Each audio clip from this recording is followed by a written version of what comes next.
Throughout history, women religious have responded to the needs of their times and committed their lives to serve others so that all may have life. The founders of one particular community of women, the religious of the Sacred Heart of Mary, were attentive to the signs of their times, directing their efforts toward the needs of all women and children, especially the poor. This community was founded in France in 1849 by Father Jean Gaillac, a compassionate priest, and Apollonie Cure-Pelissier, a courageous widow. The first works of the community were a shelter for women, an orphanage for children, and a school to educate young girls. Over time, the community became an international institute whose focus remained constant, to work for those in need of justice. The sisters' ministries evolved, changing with the demands of each new age. Much like the individual pieces of a stained glass window, each religious of the Sacred Heart of Mary, acting in concert with God and with her sisters, lives to make God known and loved, to illuminate the larger picture of God's presence in the world. Certainly throughout the Institute, whether it's in parishes or in prisons, in classrooms or in communities, the religious of the Sacred Heart of Mary bring, I hope, great energy for what is good.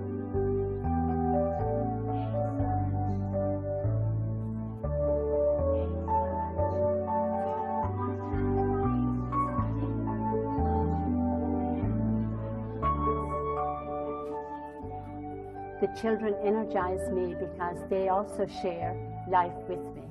Their stories about God, their religious beliefs, and the love that they show me gives me energy to continue and to do the best that I can do. A sister comes as an individual to work with our faculty and staff here at our Mother of Good Counsel, but she comes being empowered by her community, and I feel that as a sister, she's able to share her gifts and the talents, both as an individual, but she also brings the gifts and talents of her community to our school situation. Why, you may ask, do I have a ministry in a thrift store? That decision to open a thrift store is rather an evolutionary thing, coming from my work with the homeless and poor people over the last about 12 years. As an RSHM, I am very concerned about restoring the dignity and the self-esteem of individual people. And one of the things that we do at the thrift shop is to provide employment for people. There is nothing so wonderful as to see, particularly one of our employees, Irma, who was out selling fruit on the streets because she had no other way of getting money, to come here to the thrift shop to be fully employed, to learn merchandising. She is a wonderful salesperson, and she has new dignity, new appreciation of herself as a woman. When I think of women in the church and my experience of women in ministry in the church, particularly at the parish level, the image that comes to me is that of a midwife, one that is there to give birth, to help in giving birth potential to people in their own growth. I have a firm belief that each one of us is called to bring forth that which God has given us. You cannot help but be challenged by Sister Alice's views. She has a remarkable ability to see the gift of leadership in people in the parish. And I am learning from watching her and listening to her. I'm learning how to see leadership abilities in other people. For the leadership of the church is changing, it's evolving. Somehow the Spirit of God is trying to push us forward in calling people to lead the church into the 21st century. I've been gaining more than I've been giving to these people. There is a joy always to share with them my life and my gifts.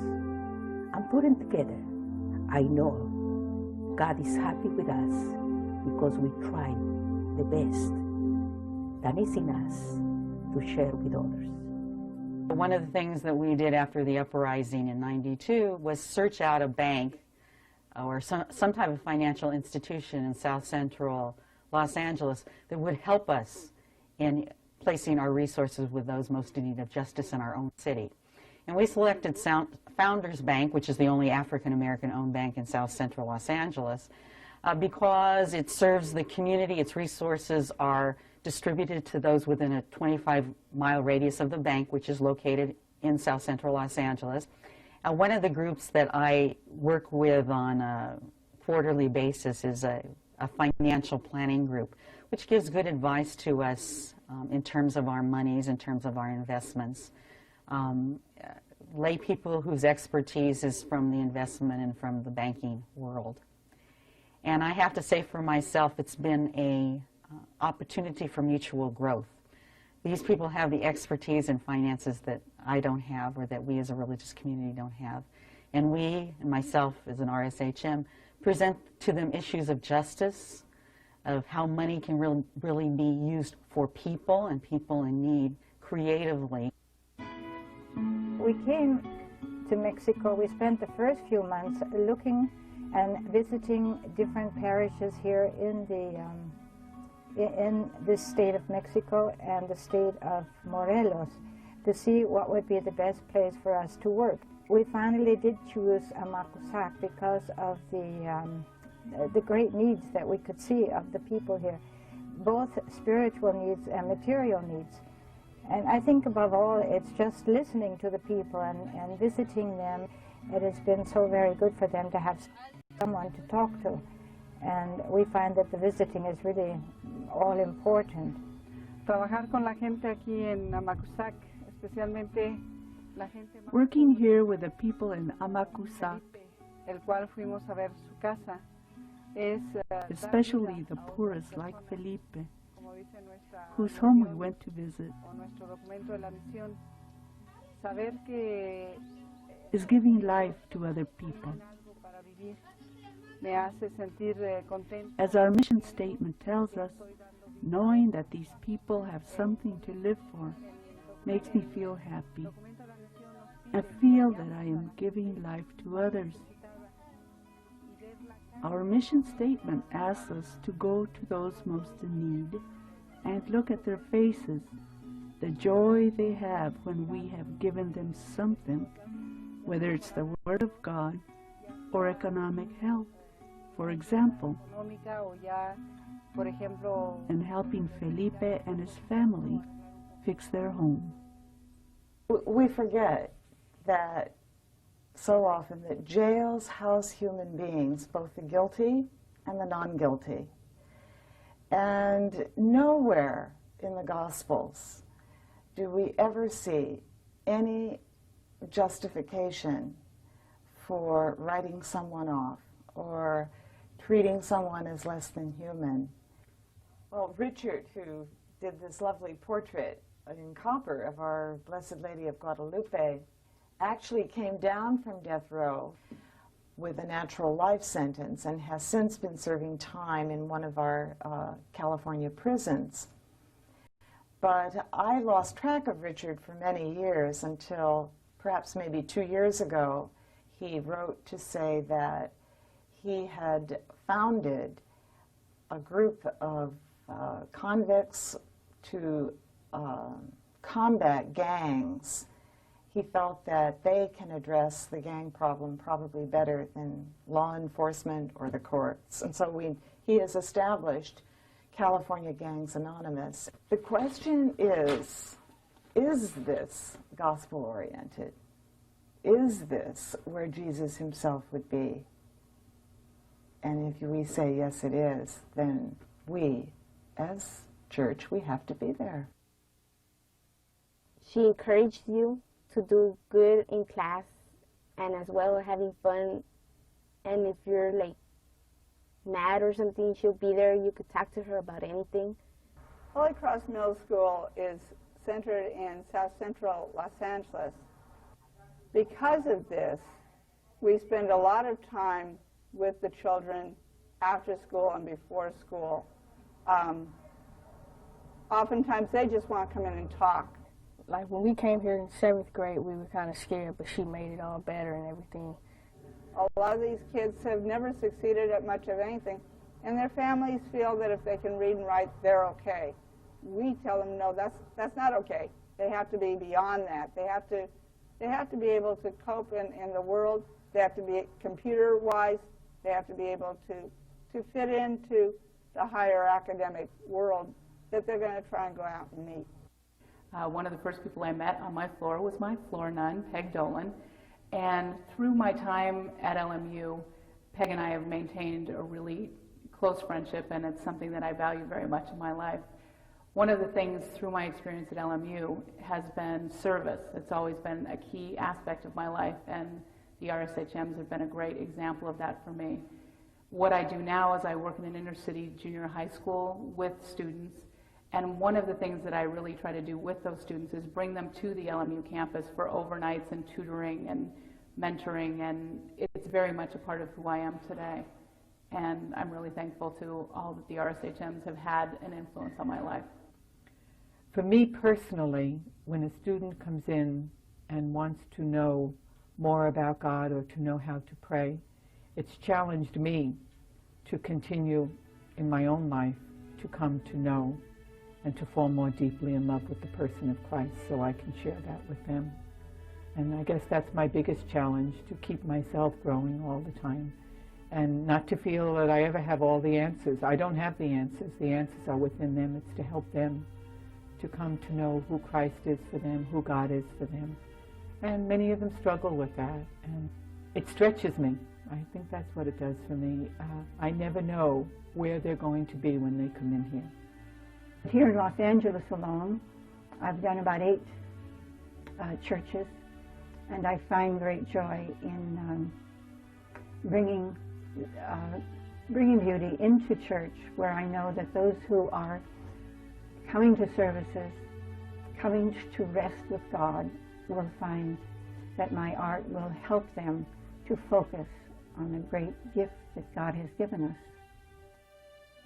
Many times when I am stuck for ideas, or when I'm trying to solve a problem within my art process, I find that restfully praying and waiting and giving myself time, things will all come about. Después, en 1994, in 1994, we opened the Parish Compost Center and began to visit families in the parish neighborhood, and we invited them to bring their organic leftovers to make the compost here. We made 9 big composts and began to give the fertilizer to the farmers here in Morelos so that they could plant their fruit trees and vegetables. Para que ellos plantaran sus árboles frutales. The result was great. Con un muy buen resultado, ya que todo lo que plantaban, everything they wanted grew very well. De una manera mucho mejor. Para mí trabajar con For me to work with herbal essences and help with ecology gives me the opportunity to look for a healthier life for my sisters and brothers. I have always had a special love for them, and I had looked for a way that I could better help them. With the essences, I find methods, ways that I can make people happier, to be full of life and able to find the desire to live more fully. Más feliz, estar más llenos de vida. And for me, it is a way to fulfill my mission, giving others that life. I feel that I'm very privileged in taking the Lord to these people who cannot go to receive Him in the church. They have been a source of great happiness to me. They themselves have been faithful for many years and are now resigned to God's will to be homebound. But they still love Him very much, and they talk to me about Him, and He's always on their lips. Body of Christ. O sacrament most holy, O sacrament divine, all praise and all thanksgiving be every moment thine. The people that I found can't afford reading glasses or sewing glasses are the ones who are the poorest. And some of them do piecework. They either have sewing machines or that they do by hand. They might receive about, from a certain person, about 100 fronts of blouses to embroider by machine or by hand. And some of them did this for a living. And once they couldn't see too well, they couldn't use this as a way of earning money for the family.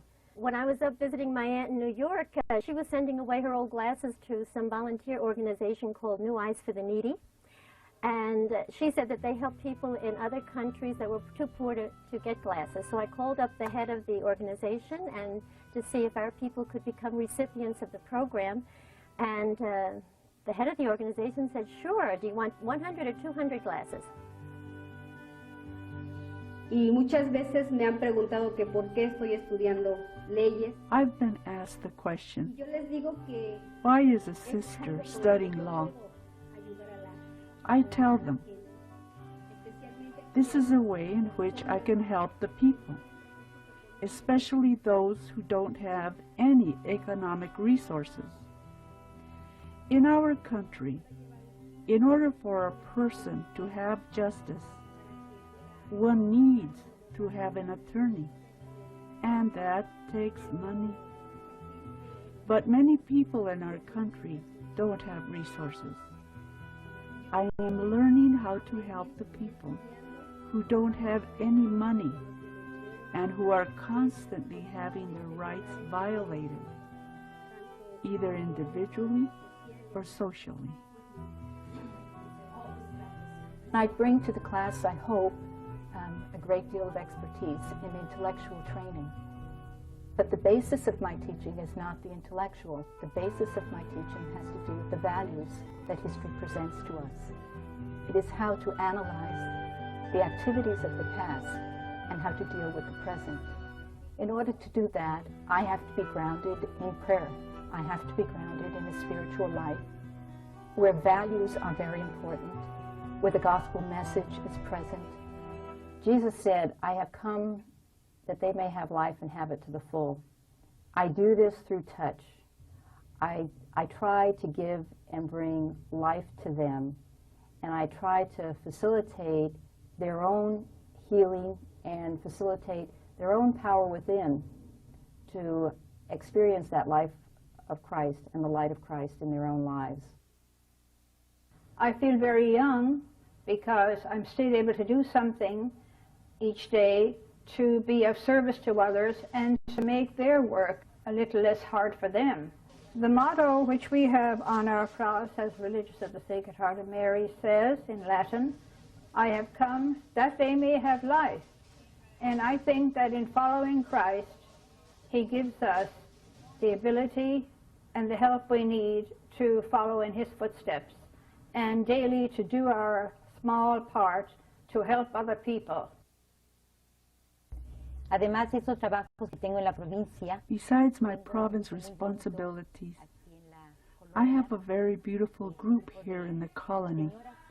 It is a group of 25 ladies, and I get together with them every Thursday to help them grow in every aspect, to help them grow as women, to be conscious that they have dignity and can live their lives fully, so that they can start growing in different aspects of their lives, psychologically, spiritually, economically, and with their families. I think that throughout my religious life, I have always tried to see my life as an experience from God. In my strongest moments of prayer, I try to talk to God about these people, and when I talk to these people, I talk to them about God. I try to make my spiritual life always a contemplative one, contemplating the necessities that are around me. I was in a domestic violence situation with me and myself and my children, and I had to get out of there. And the reason I had to leave was just it was brutal, and me and the kids had to leave. And that's when I started calling shelters. Good Shepherd Center aims at greeting each of these women and children with love and trying to get them to realize how much they are loved by God, because many of them have many doubts about anyone loving them when they come. And so we try to treat them with dignity and to make them realize that there are people who really care about them and that they are lovable in themselves. She was very encouraging to me. She helped me out spiritually, emotionally. Even my children got a lot from her while we were here. I think my greatest joy is to see these women coming to new life and really becoming very happy with the situation now. She was giving me also some sort of sense that, I could do it on my own. And me with God's help, of course, that I could be on my own without having any conflicts in my life, without having fears, anxieties about my past life. And she said, you could do it. And I said, yeah, I can. And she helped me out.